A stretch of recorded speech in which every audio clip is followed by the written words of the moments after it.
tax filing status, age,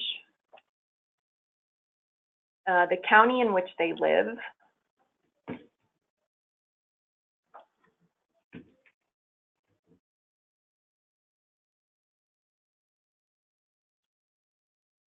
Go back to your PowerPoint.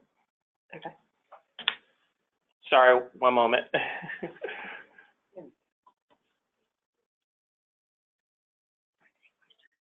Okay, go ahead. Sorry about that.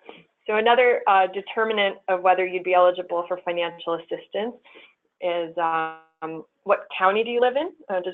Where is your household within the state of Connecticut? Because that can affect premium costs, depending on which part of the state you live in. Immigration status, and when we look at modified adjusted gross income and household size, those are compared with the federal poverty level, and up to 400% of the federal poverty level. Many consumers are eligible for some form of financial assistance, whether that's in the form of a Husky program or in the form of an APTC or CSR with a qualified health plan. So the federal poverty level is just a measure of income issued every year by the Department of Health and Human Services, or HHS. These numbers get updated every March, and they're used to determine eligibility for programs and benefits such as savings on exchange health insurance, Medicaid, and CHIP.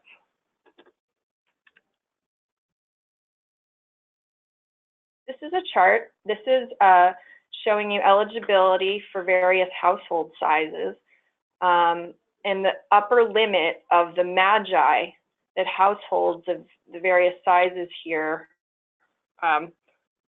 the threshold at which they'd be eligible for some form of financial assistance. So for a qualified health plan subsidy based on the 2017 FPL for 2018 policies, you can see like $16,240 for a family of 2 would be within the range of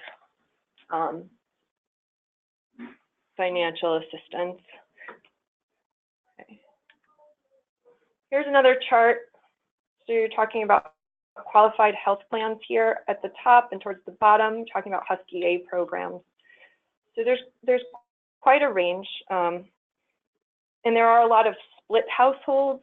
So that is, you have perhaps parents on qualified health plans, maybe receiving APTCs and cost sharing reductions, and children who might be on CHIP, or you may have families where one spouse is on a qualified health plan due to a variety of factors, and another is on Husky, maybe as with Husky A for pregnant women.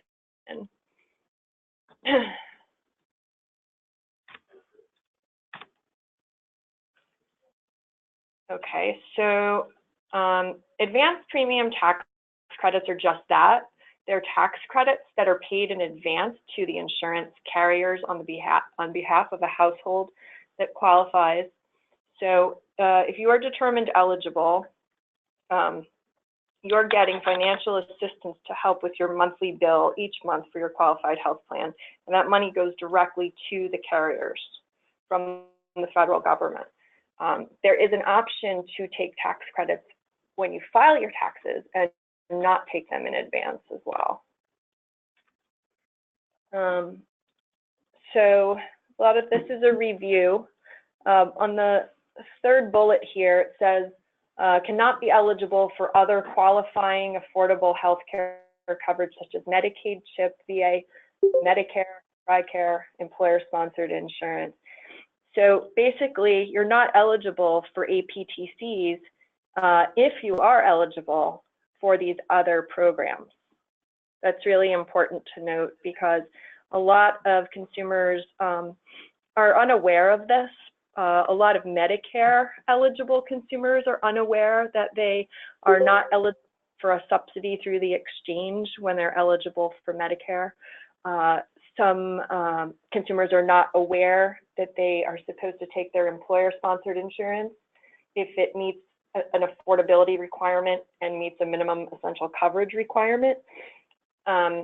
So subsidies are not available to everyone just based on income and household size and those other factors that we mentioned alone. It also depends on whether you're eligible for other programs. So other eligibility requirements: you must be a resident of Connecticut to qualify for tax credits. You must be, sorry, I can't see. you must, what is it? A U.S. citizen or a lawfully present individual. I was afraid to, but thank you. You must file taxes, and this is really important. So if you receive an advanced premium tax credit, the expectation is that you must file taxes and reconcile those tax credits at the end of the year. It is absolutely essential that anyone receiving APTC do this. And when they do that, there's a form called an 8962 that you fill out to reconcile your advanced premium tax credits, in addition to submitting a tax return, such as a 1040. So here are just a few examples. If Mary Sock received APTCs in 2016, she must reconcile her 2016 taxes in order to receive a tax credit for 2018. And another one. So if a consumer appears to otherwise be eligible for a subsidy, it's important to ask if they have reconciled previous year's tax credits, because that could be a reason that they're not receiving tax credits, again, if they otherwise look financially eligible and so forth. Henry and Wilma Elf are separated, but still file their taxes jointly. If Wilma tries to complete an application and does not include her husband, she will not receive an APTC. So the other thing that's absolutely essential to receive APTCs if you are married is that you file your taxes jointly. If you are married filing separately, you will not receive an APTC. Cost sharing reductions. Cost sharing reductions reduce out-of-pocket costs for qualified health plans. So individuals and households whose annual modified adjusted gross income is below 250% of the FPL are generally eligible for cost sharing reductions. The CSR lowers the amount an individual pays for out-of-pocket expenses such as deductibles, co-insurance, and co-payments. The individual or household must enroll in a silver level plan to receive a cost sharing reduction. So if eligible, the only plans offered through Access Health that have CSRs are silver level plans offered by both Connecticut and Anthem. And there are 3 levels of CSRs. 94% provides the greatest reduction of out-of-pocket expenses to the consumer. And then again, this is dependent on their MAGI and their household size and other factors, whether they qualify for CSR. The following page illustrates the same plan, but with different cost sharing reductions. So here you can see Choice Silver Standard POS at the various CSR levels, and you can see that same plan with no cost share.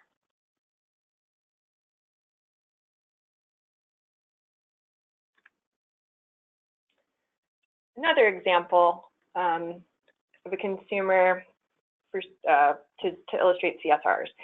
Tom Reith files taxes as single, and he projects his modified adjusted gross income to be $26,500. The amount is above the 200% FPL and below 250% FPL. This individual would be eligible for a 73% CSR if they chose to enroll in a silver level plan. He would also be eligible for a tax credit. Another household example for CSRs, I'll let you read that. This is an example of a family with mixed eligibility. So again, you can have some people in the household on a Husky program and some people in the household on a qualified health plan with financial assistance in the form of CSRs and APTCs.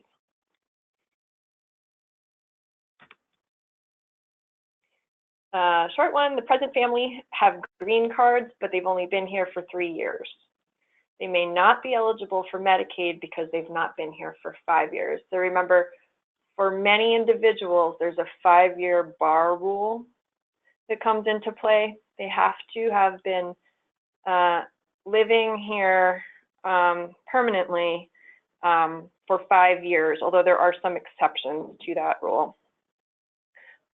They could be eligible for QHP and possibly APTC and cost sharing reduction.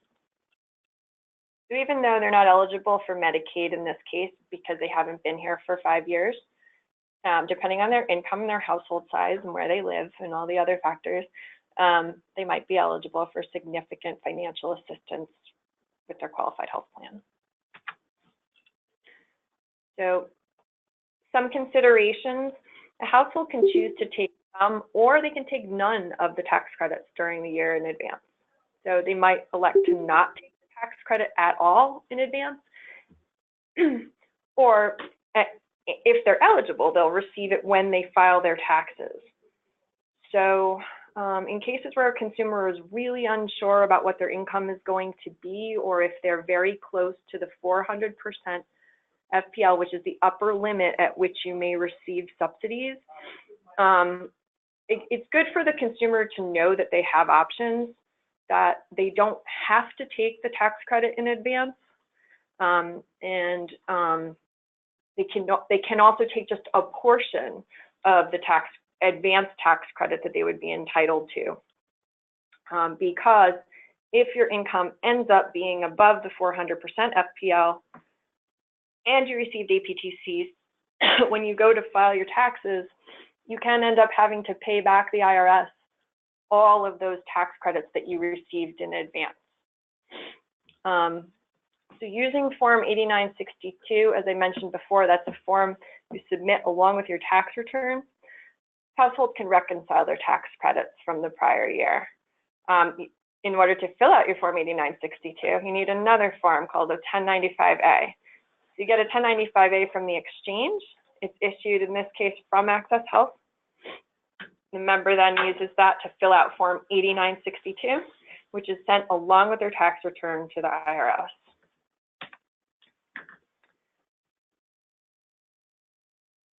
So again, a household could have to repay some of their tax credits at the end of the year. So it's important that they keep their income up to date throughout the year. If their income projection was incorrect early in the year, they can update that anytime during the year by reporting a change. Particularly with self-employed individuals, they often don't know how much they're going to earn, and they struggle with making a projection.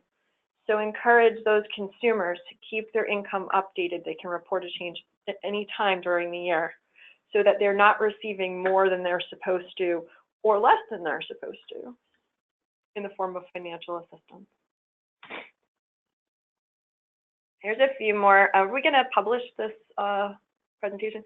Here's a few more examples of households that may be eligible for APTCs. I won't read these to you, but these will be available to you.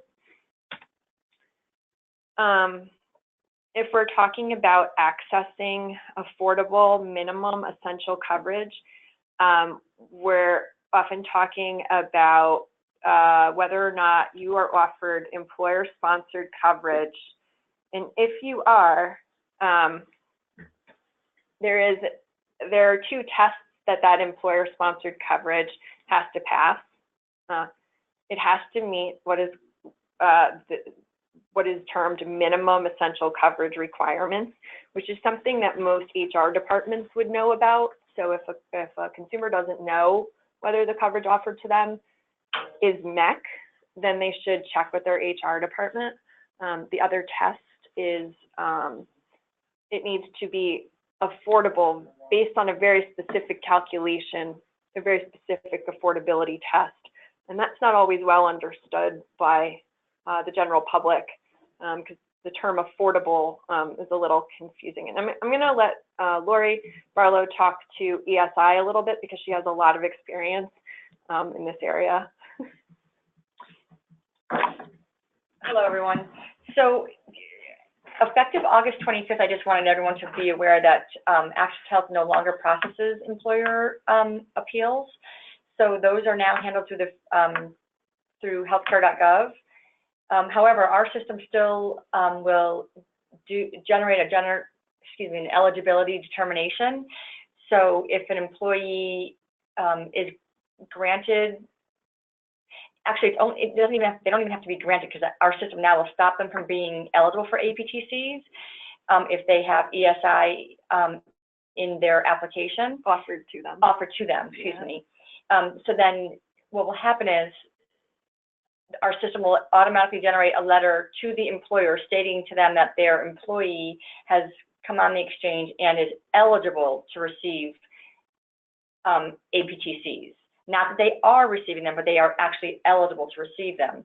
So then the employer now will appeal that decision through healthcare.gov, and the employee still has the right to appeal the employer's decision or appeal, because the employees feel that it's based on their own feeling that it's not affordable to them, but well, in all actuality, it's a federal guideline that we're following.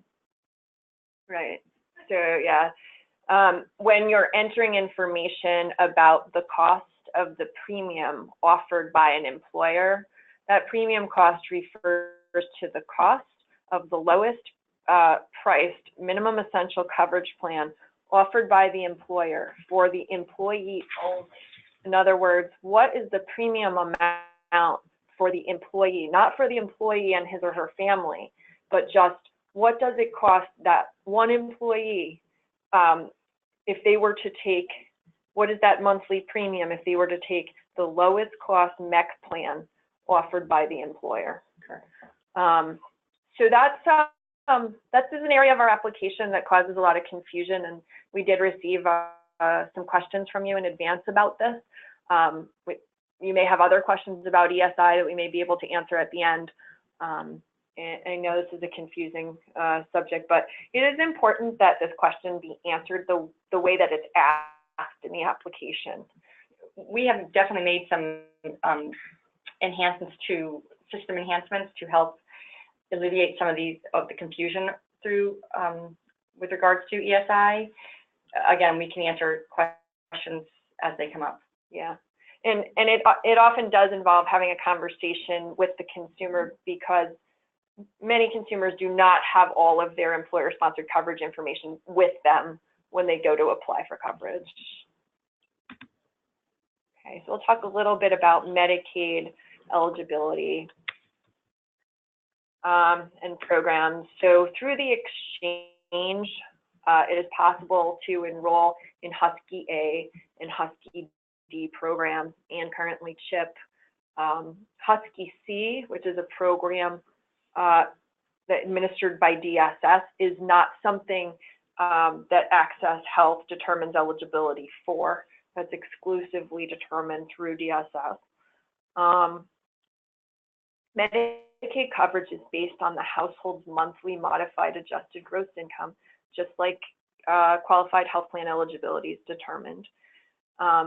There is no monthly premium for Medicaid, and generally speaking, Medicaid lasts for 12 months from the effective date. So depending on what time of year a Medicaid eligible individual renews coverage or becomes eligible for Medicaid, if nothing changes financially for them, for their household, and no other factors change, they generally have that coverage for a whole 12 months.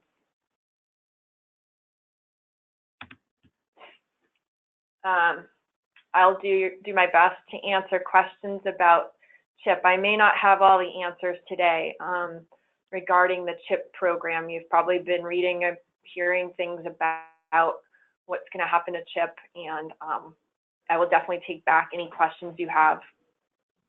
So the CHIP program is currently still active, and it provides low-cost health coverage to children and families that earn too much to qualify for Medicaid. There's two groups, Husky B Band 1 and Husky B Band 2, depending on household size and magi and so forth. You may qualify for, a child may qualify for one or the other. There is no cost for Husky B Band 1, and there is a premium for a child in Band 2 or children in Band 2. Okay, so here's a little bit more about Husky and the FPL.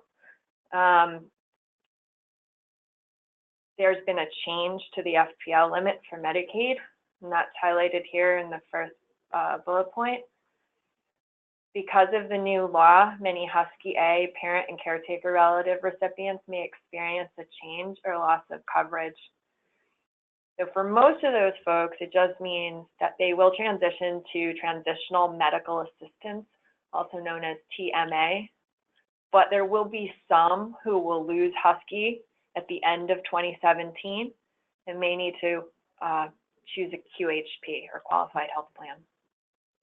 The new law does not affect the Husky health coverage of children or pregnant women.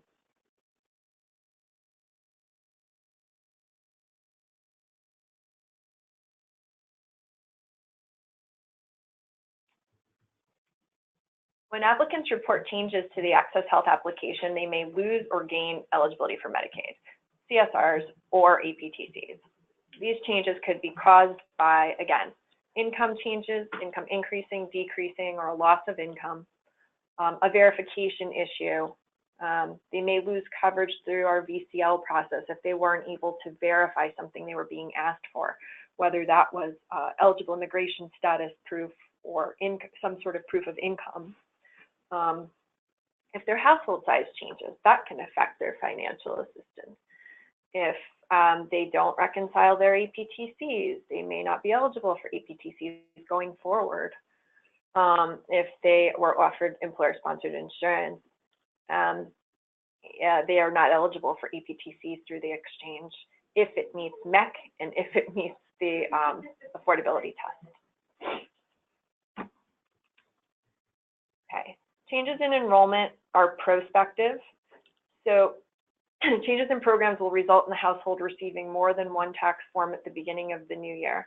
So when changes in enrollment being prospective, we mean if a consumer reports a change in income, let's say household income, that change may take effect the next month. So for example, if I'm receiving a qualified health plan with APTCs and my income increases, so I'm no longer eligible for APTCs, and I call in November, I'll lose my tax credit in December because now my income's too high to receive it. Changes in programs will result in the household receiving more than one tax form at the beginning of the new year. So sometimes you have households that are on Husky and QHPs and maybe employer-sponsored coverage, maybe all three in 1 year. And if that's the case, you could potentially get Form 1095A, which is issued by Access Health to the consumer who is enrolled in a qualified health plan. Form 1095B, which is issued through DSS for Husky Medicaid program, or C, which is issued from employers.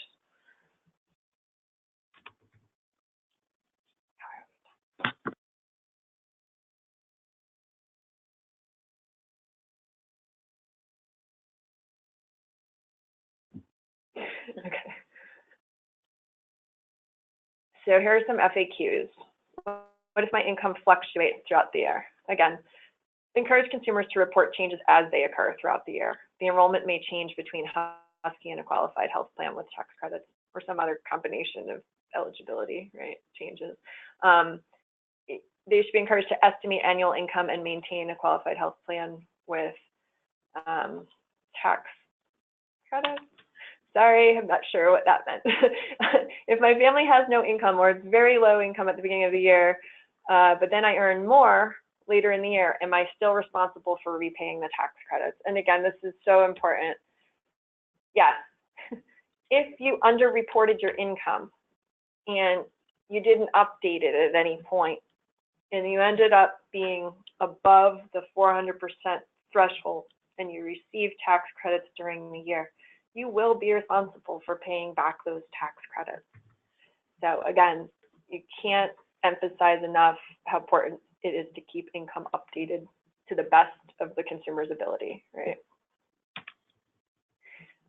Question, I'm self-employed. I really don't know what to include or not to include in my estimate. What should I report? If the consumer is having difficulty projecting income, it's best for them to speak with a tax accountant or tax attorney. I know that can be a challenge for a number of consumers, but we do have to be careful that we don't advise as to how to report income. So while we need to assist our consumers as much as possible, we need to be really careful that their income projection comes from them. Why is an accurate income projection so important? We've covered that. What are some reasons an applicant could lose their APTC? I think we've pretty much covered that too. What can a consumer do to help prevent having to pay back tax credits? Again, keep your income up to date. You can report a change at any time. At home, you can do it. If you have a consumer account, you can call our call center. They can update your income for you. Just don't put it on the back burner. Keep it in mind. Why might anonymous browsing results be different from application eligibility determination? Again, anonymous browsing only takes into account household members applying for coverage. So if you have a household where not everyone's applying, the estimates won't be correct. Explain how a family could have different programs on one household application. That's where the FPL chart with eligibility up to 400% of FPL comes into play. And you can see how different consumers within a household may fall into different programs. Children in particular often qualify for Husky when their parents may qualify for a qualified health plan with tax credits, for example. What form do consumers need from us to reconcile their taxes? They need a 1095 from us so they can fill out their 8962 and submit it with their tax return. If the consumer's household income changes during the year, what should they do? Okay, we did that. Okay, so thank you, Katie and Lori. At this point, there's several questions I think folks have that we want to clarify. So I've received a couple in chat, so I'm going to read those first. If you have other ones, great. Please pop them in the chat box. And then also I'll get a chance to unmute everyone in about 2 or 3 minutes, and we can go through questions that folks want to ask verbally. So one of the questions that was asked was, does the 5-year residency requirement apply to documented immigrant children as well? So those who are lawfully present, but they're 18 and under. And I think I know the answer to that, but if you can clarify for us, that would be great.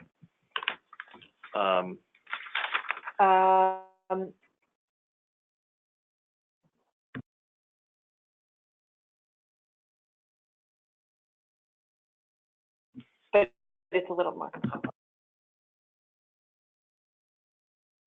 All right. Okay. So I want to make sure that I don't oversimplify the answer to this question. So what I'd like to do with this is take this particular question away and get you a correct and kind of total answer to it. If that's okay. Okay. The next question relates to, hold on one second, sorry. So the question is about APTCs. Can you qualify for advanced premium tax credit if you're a Connecticut resident and you're lawfully present in the United States, but you earn income and file taxes overseas? You have to file taxes in the U.S. to receive a tax credit because you have to reconcile your tax credits. I don't know if you may have a situation where someone files taxes in more than one country, but I can say that you have to file taxes in the US to receive an APTC. Okay. One other question. I think it's regarding the employee-sponsored coverage, but I think you guys fairly much answered this.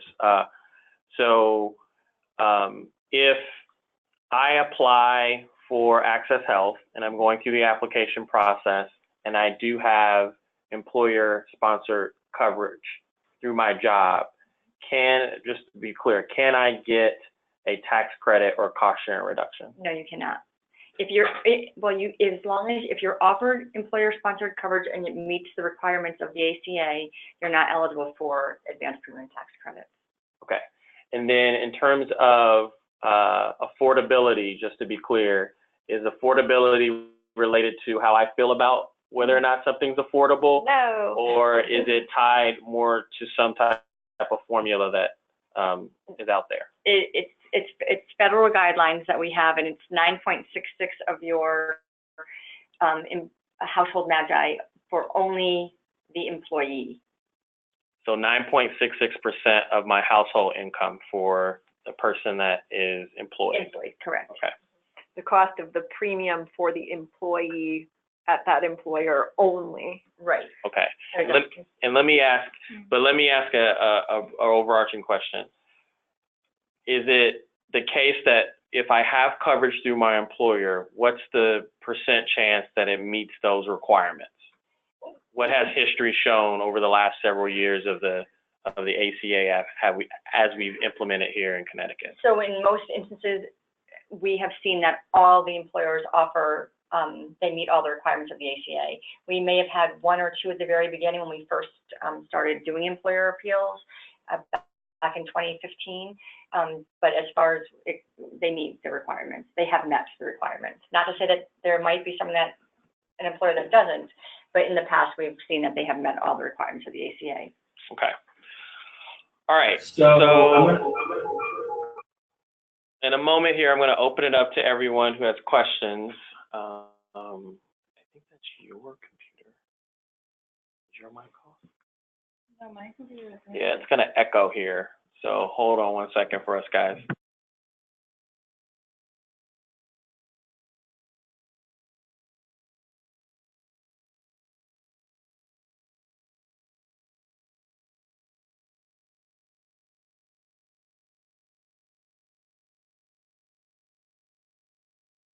All right, Test. All right. I'm going to do this. I'm going to ask the question and I'm going to mute. All right. If you have a question, go ahead and ask it now.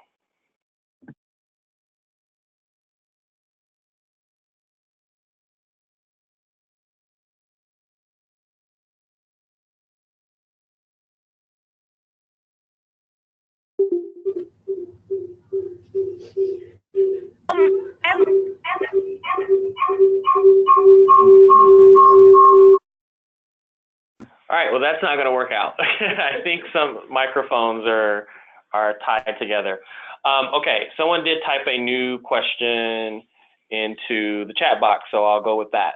Diane wants to know what happens if an employee answers no, that they thought they are not offered coverage at work, even though they are offered coverage, and they complete the application and get APTC and go through the process. So prior to these system enhancements that were made several months back, an employee was able to proceed to enroll in a plan with APTCs, even though they were offered employer-sponsored insurance through their employer. However, now our system will stop them, and it alerts them that they have to go back and get more information either from Human Resources or their employer before proceeding. Our system won't let them proceed any further than that. That is if they say they don't know. Right. If they can no longer answer "I don't know" in the application.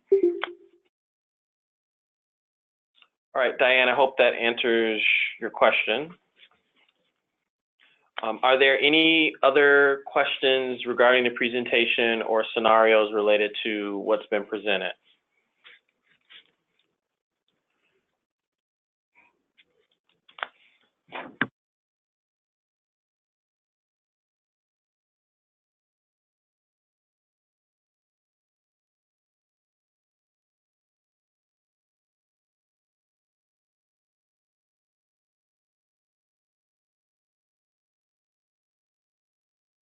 All right, there's one other question from Ariane.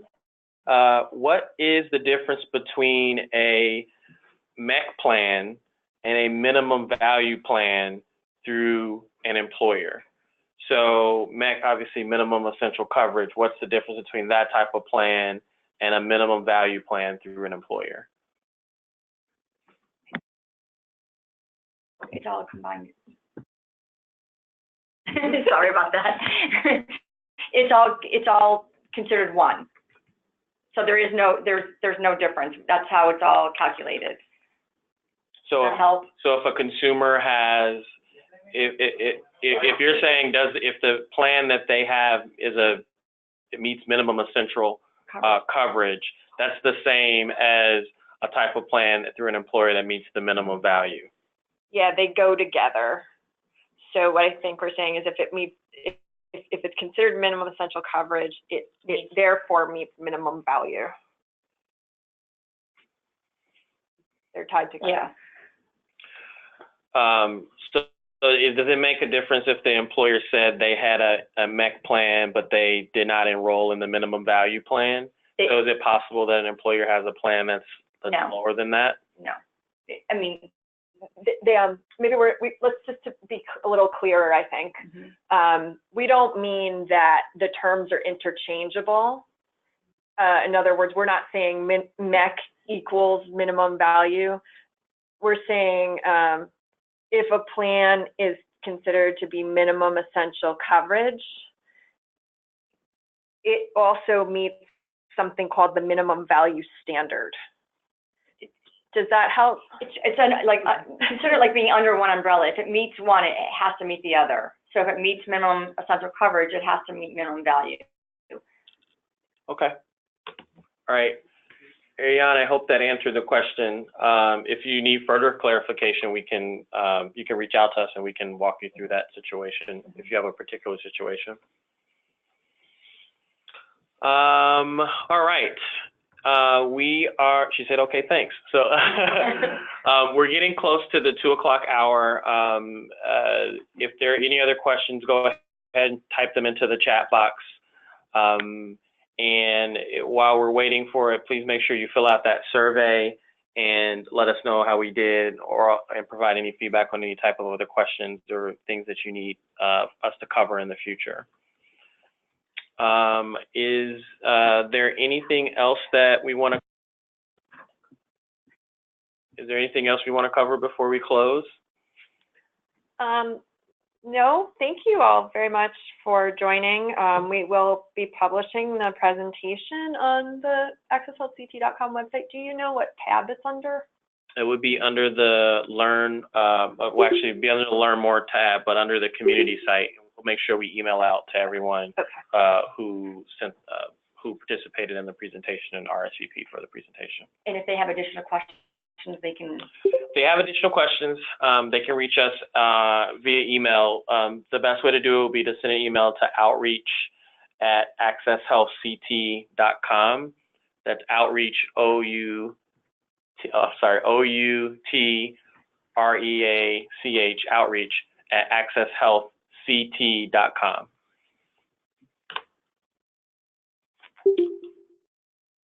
All right. Thank you, everyone, for joining. Have a great afternoon.